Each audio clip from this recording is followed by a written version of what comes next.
a grande gripe espanhola.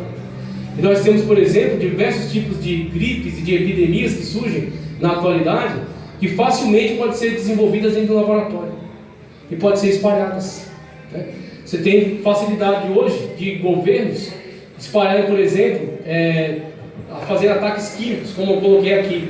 Ataques, por exemplo, com gás sarin, que foi realizado em vários lugares. A guerra biológica, como está descrevendo aqui. Então você tem o cavalo amarelo sendo promovido, por exemplo, com ataques químicos sobre massas populacionais que não acataram ao sistema. Você tem um sistema tirânico que terá o poder na sua mão de implementar esse tipo de ação, esse tipo de atitude.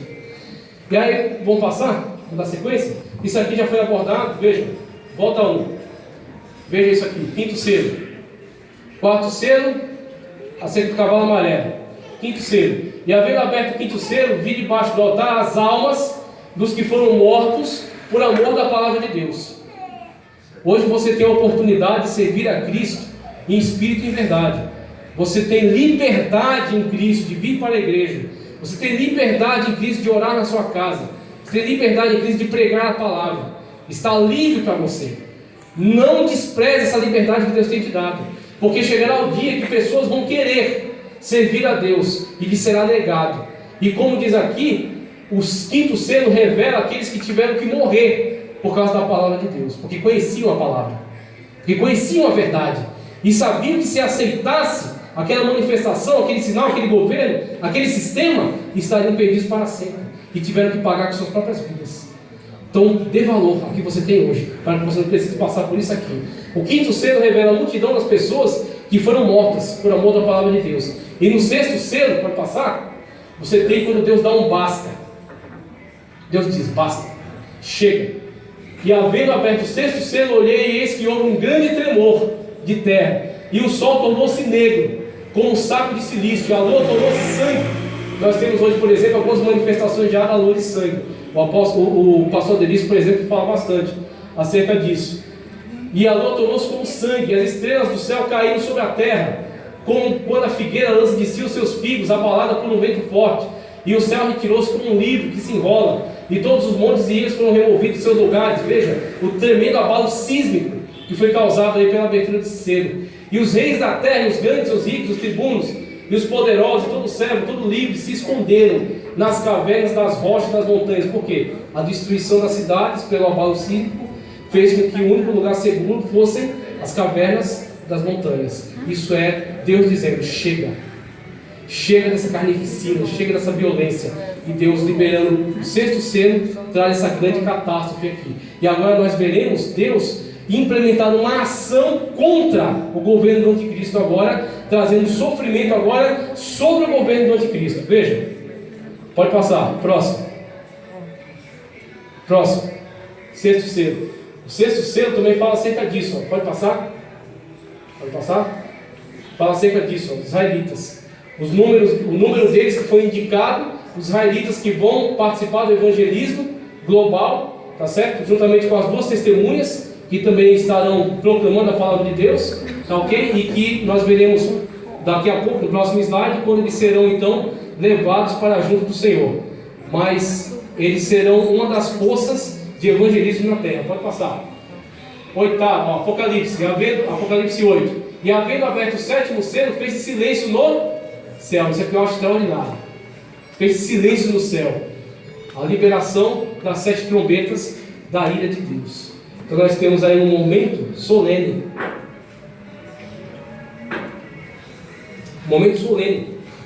Em que esse governo que se levantará e que empreenderá essa carnificina, essa guerra, essa destruição, será agora punido.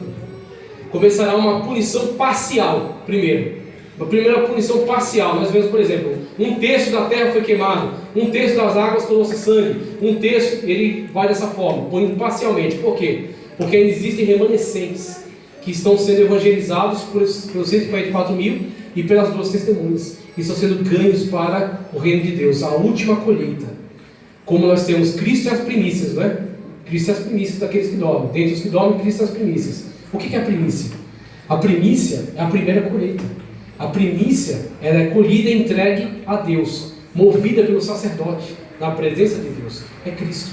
A primícia de uma colheita consagra toda a colheita que virá. Depois da primícia vem a grande colheita, quando você tem os frutos da terra. Aí você tem a grande colheita, que será o arrebatamento. Só que depois da grande colheita você tem as espigas caídas, que é aquilo que foi tirado da primeira colheita, que não estava maduro ainda e que amadureceu depois. Você tem, por exemplo, chuvas temporãs e serôdias. Chuvas temporãs, você tem a primeira colheita. Chuvas serôdias, que é as tardias, você tem as espigas que nasceram depois. A primeira colheita é o arrebatamento. As espigas caídas são aqueles que ficaram no arrebatamento e serão colhidos na grande tribulação. E aí nós temos, por exemplo, as trombetas, elas começam a julgar parcialmente. Pode encher a tela aqui, pode passar, isso. As duas testemunhas, conforme já foi abordado, a grande tribulação para Israel. Apocalipse 11, por exemplo: foi-me dado uma cana semelhante a uma vara, e chegou um anjo e disse: levanta-te, mede o templo e o altar e os que nele adoram, e deixa o átrio. O átrio é aquele que ficava fora do santo, lugar santo, o átrio que está fora do templo, e não essas, porque foi dado às nações, e pisarão a cidade santa por 42 meses, ou 3 anos e meio, metade, a segunda metade da semana. Vamos passar, porque eu quero chegar agora nessa parte aqui, Deixa eu chegar aqui e eu levar vocês para lá. Vamos lá. Vamos lá, pode passar. Pode passar. Pode passar. Isso, pode passar. Pode passar. Vai. Enche a tela. Vamos lá. As trombetas. Nós temos, primeira trombeta.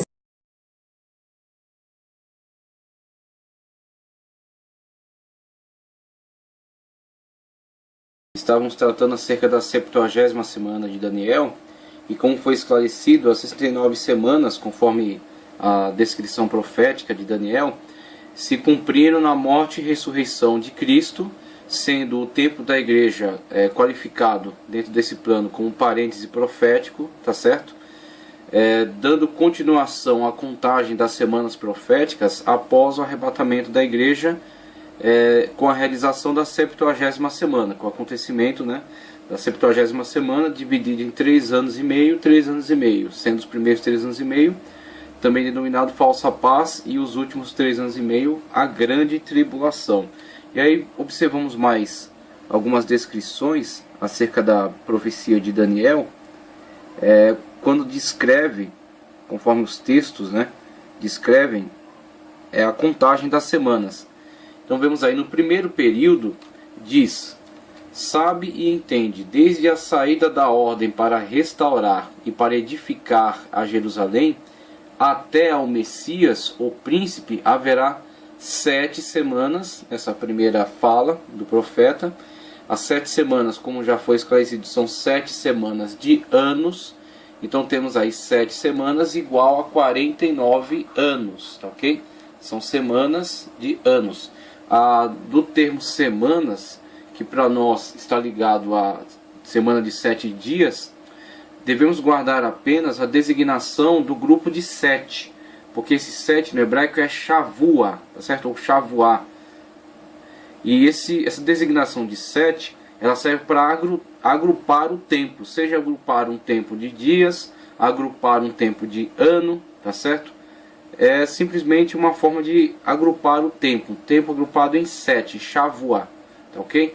Então esse Shavuá não diz respeito a dias, como o próprio profeta deixa claro, na revelação que o anjo lhe entregou, que o anjo Gabriel lhe entregou, lhe fez entender. São semanas de anos. Então, nessas semanas de anos agrupadas em 7, em Shavuá, temos aí os primeiros 49 anos, conforme o cálculo. Esses 49 anos também equivalentes a 17.640 dias. E isso tem como marco histórico a assinatura do decreto por Artaxerxes para a reconstrução de Jerusalém em 445 a.C. até o final do ministério de Neemias, esse primeiro período, tá? Vai ter um outro período ainda a ser descrito. Então os primeiros 49 anos vão até o final do ministério de Neemias e Malaquias, com o fechamento do Antigo Testamento. Temos o primeiro período de 7 semanas, 49 anos, 17.640 dias para esse período. E aí o segundo período, ajustar aqui um pouco a tela.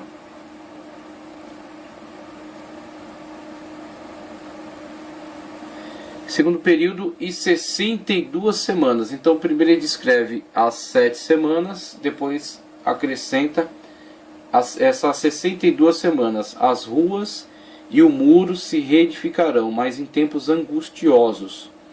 Aí no versículo 26, e depois das 62 semanas será cortado o Messias. Veja o marco histórico estabelecido. Para o primeiro, a reconstrução do templo, né, com a ordem expedida aí por Artaxerxes, né? O que é abordado pelo profeta é a reconstrução do templo. Então, a partir de estudos históricos, chegou-se à conclusão de que foi nesse período, no período do rei Artaxerxes. Mas o que o profeta nos descreve é a reconstrução do templo, que é o seu interesse, né? Então, a reconstrução do templo, o primeiro marco. O segundo marco vai até a morte do Messias, como diz aí. E depois de 62 semanas será cortado o Messias, mas não para si mesmo. Sua morte vicária, sua morte substitutiva, né?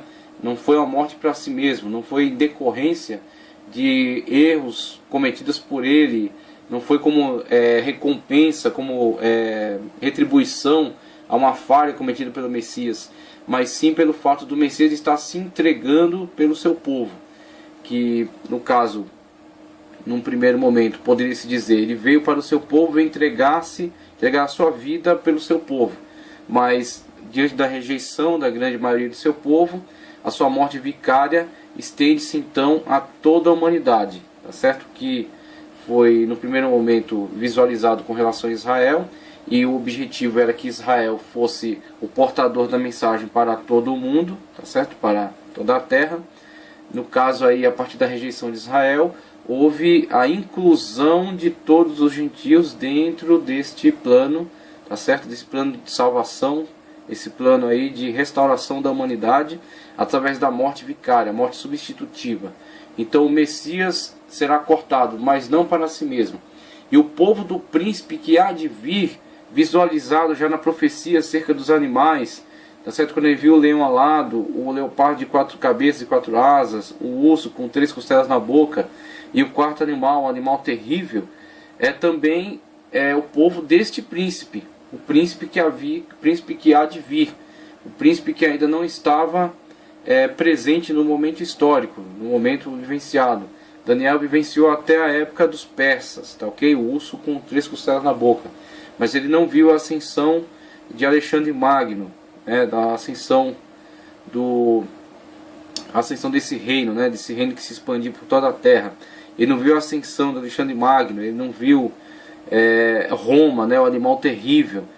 Então, isso que ele descreve, é isso que ele nos entrega, nos transmite através dessa revelação, por causa da informação que foi transmitida a ele pelo anjo, a revelação que lhe foi dada e que é transmitida a nós através da Sagrada Escritura. O povo do príncipe que há de vir destruirá a cidade e o santuário. Destruirá a cidade e o santuário. E o seu fim será com uma inundação. Até o fim haverá guerra. Estão determinadas assolações.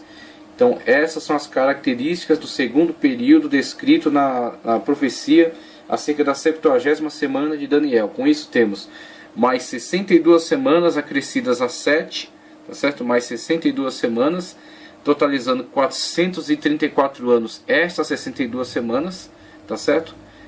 Que são equivalentes a 156.240 dias, desde o segundo período, que pode ser estudado por meio de 1º e 2º Macabeus, repetindo sempre, não são livros canônicos, mas são livros com alguns dados históricos.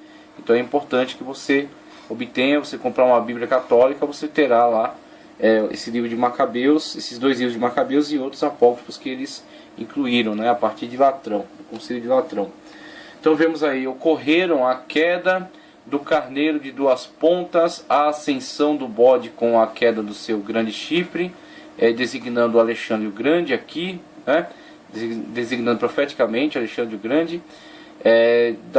Daquela ponta que cai, saem as 4 pontas, que são os 4 generais que darão continuidade ao império construído por Alexandre o Grande, né? Ao Império Macedônico, mas que dividirão esse império e entrarão em conflito por causa de regiões. Então temos aí Cassandro, Lisímaco, Ptolomeu e Seleuco. Cassandro, Lisímaco, Ptolomeu e Seleuco. Sendo, salvo engano meu aqui, sendo Cassandro governante da região da Grécia, Lisímaco da região que hoje chama-se Turquia, mas na época era Frígia, Ptolomeu da região do Egito, e Seleuco da Síria e Babilônia, e Seleuco e Ptolomeu disputando a região da Palestina. É desta guerra que virá depois a ascensão de Antíoco IV Epifanes, um Seleuco que nessas guerras travadas contra os Ptolomeus fará grandes destruições aí na região de Israel. Fará grandes destruições na região de Israel. Então veja aí, o ministro, vamos aqui, aliás já estava descrevendo a manifestação de um dos anticristos na pessoa de Antíoco IV Epifanes, a vinda do animal terrível, que é Roma, o ministério de Cristo, Messias, sua morte e ressurreição, que inaugura o período da igreja. A igreja está no parêntese profético, a igreja não estava visualizada aqui, mas diante da rejeição do Messias, da sua morte e ressurreição, é inserida a história da igreja, como Paulo sempre gosta de ressaltar isso, porque é muito significativo Paulo nos chamar de jambuzeiro bravo enxertado na videira. Então veja que é um enxerto, é algo que não fazia parte da natureza daquela árvore, daquele plano.